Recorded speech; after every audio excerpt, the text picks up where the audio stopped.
Today's driving impression with Fraser Martin is a car that we've driven before. It's the Land Rover 130. Now, we took one into the sand in an earlier video and you can have a look at that on the reels. But what we've done today is we've brought this one into the mountains where it's really at home. The 130 is the longest wheelbase, although it's technically the same wheelbase as the 110. It's the longest car that Land Rover make in the Defender category. This car has 8 seats. In some markets that might even stretch to 9. It's all a bit difficult to understand, I think. The 90 is 93-inch wheelbase.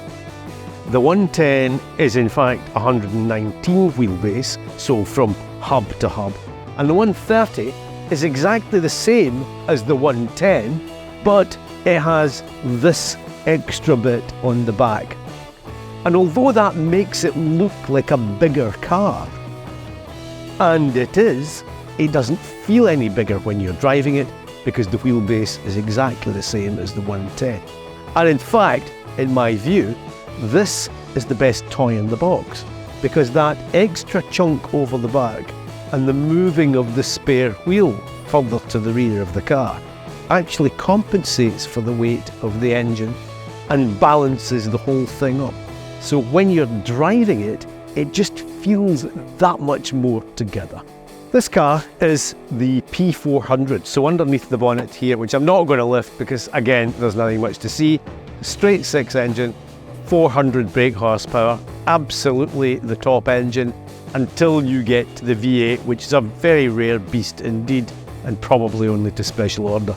But this is a stonking engine, straight 6, smooth as silk, absolutely wonderful thing to drive, and bags of torque. 22-inch wheels, not doing the car any favours off-road. I personally prefer something a little bit smaller and a bigger bit of tyre on it. But they look alright with the black pack and the cheeky bits of checker plate on the bonnet. One of the other advantages of the new Defender over the old Defenders is that underneath they're completely flat. In the old cars, you had a diff and the wheels, and you had a centre differential and transfer case, and you had the wheels and another diff. Now, this is completely flat underneath, so you don't have to worry nearly so much about what it is you might be hitting. Now, it's not the easiest thing to get in and out of, but it's not too bad. And once you're in, there's quite a bit of knee room here, and even with the head restraints up, it's not particularly claustrophobic.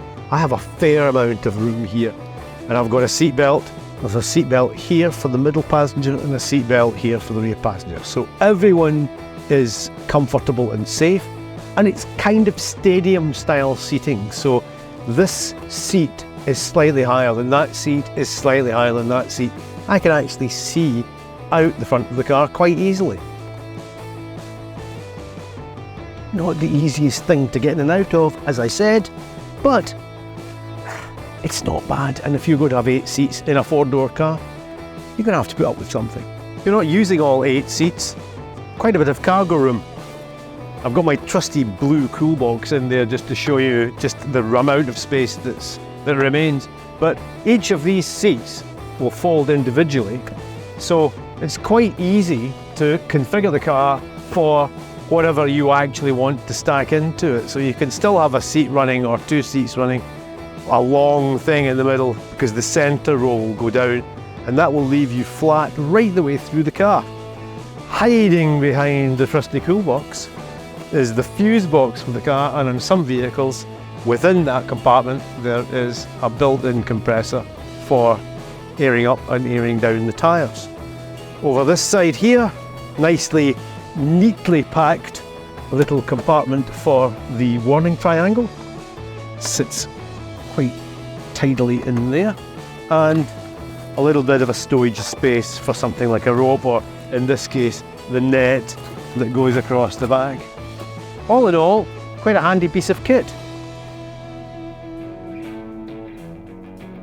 One of the great things about the new Defenders, and this is the 130 as we've mentioned, but they all come with air suspension, at least as an option with the cars in this part of the world, all with air. When you get to a tricky bit, then all you really need to do is just push the button, and then the car will lift itself, and you get immediately another 2 inches of ground clearance. So when you're going into something that's tricky, maybe an articulation, as we're about to do now, you just get that little bit more ground clearance to play with. So that's really useful. And then all you really need to be doing is just making sure that you're in the right place and positioning the car. I'd normally do this with a guide, but I've used this bit of ground before. So pop the car in, you can feel the car coming into the hall. You can hear the sensor making a noise because it's detecting that one corner of the car is quite close. But then as we move forward, the car lifts on one side. So although the car is now under stress torsionally, I can still open the window and close the window again, although the car's stressed, and I can open and close the door, although the car's stressed, because everything works in the way that doesn't allow things to be twisted. Now, if you went into an old Defender and opened the door, you wouldn't get it closed again. Driving the 130 off-road, it's very difficult to fault the car. It's extremely comfortable, it's extremely easy to drive, and although the gear change is an unusual one, it's funny how quickly you get used to the idea of it. I used to like the old knurled wheel and the old shifter, but this is really quite nice. And of course the advantage of this one is that because it's remote, all of this can come out of the car, and in commercial applications there's a third seat here because there's no big long stick to move about with, and all your controls and terrain response mechanisms and everything else that you need are all up high rather than down where they were in the older cars. Okay, I've stopped the car for a second or two, and we're sort of 11 degrees up and 5 degrees to the side, and I'm in park because I wanted to go out and just check that we've got good ground clearance because I can't see much across the bonnet at the moment. But putting the car into drive and coming off the brake, the car is still holding before I start applying the pressure to the throttle pedal. So everything works quite nicely, and that whole hill hold mechanism is a lovely thing to have. It's quite common admittedly, but it's a lovely thing to have. One of the things I really love about the air suspension is just how nicely everything gets soaked up. I'm getting hardly any vibration through the wheel, and the pattering that I hear seems to be coming from the tyres. And remember, I'm on 22s, which are not exactly ideal, but it's such a nice thing to drive. So easy and so smooth. As you can hear, there isn't much to hear. I'm driving along at 115, 116 kilometres an hour. Apart from a bit of wind noise, it's quite quiet in here. There's lots of space for things to echo around. As I said, it's an 8-seater car. We haven't got much in it at the moment. It's more comfortable than the Jaguar that I drove not long ago, because it's a kind of softer and less sporty seat.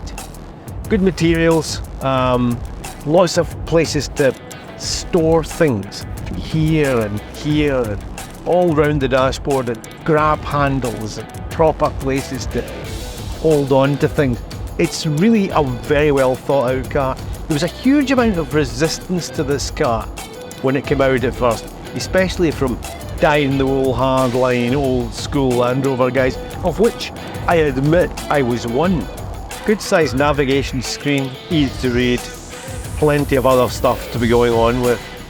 It has some nice tactile levers and buttons and rotary knobs.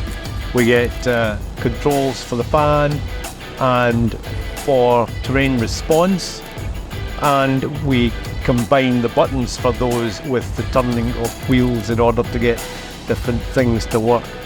The stick, as I said before, is a new one to get used to. I like the old one, but this is actually really quite nice, and push button starter, which isn't metal, so that's kind of okay as well. Low range activation is there, suspension is here. You can lower it so that it locks down for getting in and out of it, and raise it from here. It's just thoroughly competent and just easy to find, and it's all in the one place, not fishing around for stuff. There's I think 8 USB ports in it, 3 here, 2 down, 1 up, 2 in the back behind me here, another 2 over the very back. Not any probability of somebody getting upset and are we there yet and can we stop? I've got nothing to do. They can all plug in as much as they like at the back. Separate air conditioning, separate seat belts, separate seats. What's not to like? It's a superb piece of kit, and I'm really enjoying driving it. You know, great command style driving position, tremendous view over the bonnet. If I was having one, it would be one of these, the 130 with the P400, and I would have to admit to suffering the fuel costs because it's quite a thirsty thing. Defender 130, P400, what do we think? It's easily the best toy in the Defender box, without question. The P400 engine is just gorgeous. I really, really love its flexibility. The size of the car is not always an issue, but can be. Just manoeuvring it into this space now to do the final analysis. It has taken 2 or 3 turns, whereas maybe I would have done it in less. Some of the safety mechanisms are a little bit sensitive, but I think you would probably get used to that. Would I change anything? Yes, I think I would, but it wouldn't be very much. I'd like smaller sized steel wheels and bigger sized tyres for my kind of off-roading. See you next time. Oh yeah, and another thing, could you take the steps off? Thanks.